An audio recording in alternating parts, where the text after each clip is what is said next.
Tomato గురించి మొన్న మన మైక్రోస్కోప్ లో చూసినాం కదా పిల్లలు. సో ఇక్కడ చూడండి, ఇవి గార్డ్ సెల్స్, ఇందులో ఉన్న క్లోరోప్లాస్ట్, అండ్ ఇక్కడ తెరుచుకొని ఉన్నది స్టొమాటల్ పోర్ లేదా పత్ర రంధ్రం. మన మైక్రోస్కోప్ లో చూసినాం కదా stomatal pores and guard cells. So వీటి వల్ల ఉపయోగాలు ఏమనుకున్నాం?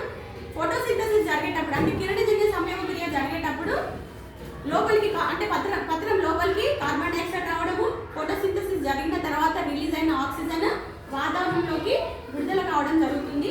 అంతేకాకుండా ట్రాన్స్పిరేషన్ జరుగుతుంది, అంటే చెట్టులో ఉన్న తేమ అనేది చిన్న చిన్న నీటి బిందువుల రూపంలో ఈ పత్ర రంధ్రాల ద్వారా స్టొమాటో ద్వారా బయటికి వస్తుంది అన్నమాట. ఓకేనా? సో దీంట్లో ముఖ్యమైనవి రెండు భాగాలు, పత్ర రంధ్రాలు అంటే stomatal pores and guard cells. Guard cells ఏ ఆకారంలో ఉంటాయి? ఏ ఆకారము? చిక్కుడు గిన్నె ఆకారంలో ఉంటాయి. సో చూడండి, ఇక్కడ స్టొమాటా ఓపెన్ ఉన్నది అంటే గార్డ్ సెల్స్ ఓపెన్ అయినప్పుడు ఈ రంధ్రం అనేది తెరుచుకొని ఉంది. అర్థమవుతుందా?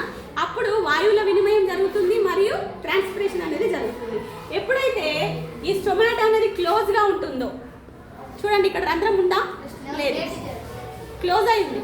సో ఇప్పుడు వాయువుల వినిమయం జరగదు and at the same time transpiration కూడా జరగదు. ఇప్పుడు మీ ముక్కు మూసుకోండి ఒకసారి. మీరు గాలి పీల్చుకోగలుగుతున్నారా? గాలి వదలగలుగుతున్నారా? ఇప్పుడు మీ నాస్ట్రిల్స్ తెరవండి. గాలి పీల్చుకోగలుగుతున్నారు మరియు గాలిని వదలగలుగుతున్నారు, అవునా కాదా? సో ఇదే రకంగా పత్రంలో ఉన్న ఈ పత్ర రంధ్రాలు లేదా స్టొమాటో అన్నప్పుడు తెరుచుకొని ఉన్నప్పుడు వాయువుల వినిమయం జరుగుతుంది, ట్రాన్స్పిరేషన్ లేదా బాష్పీభవనం అనేది జరుగుతుంది. ఎప్పుడైతే పత్రరంధ్రం మూసుకొని ఉంటుందో అప్పుడు ఏ ప్రక్రియ కూడా జరగదు అనమాట. కొన్ని మొక్కలలో ఈ పత్ర రంధ్రాలు ఆకులలో చాలా ఎక్కువ సంఖ్యలో ఉంటాయి.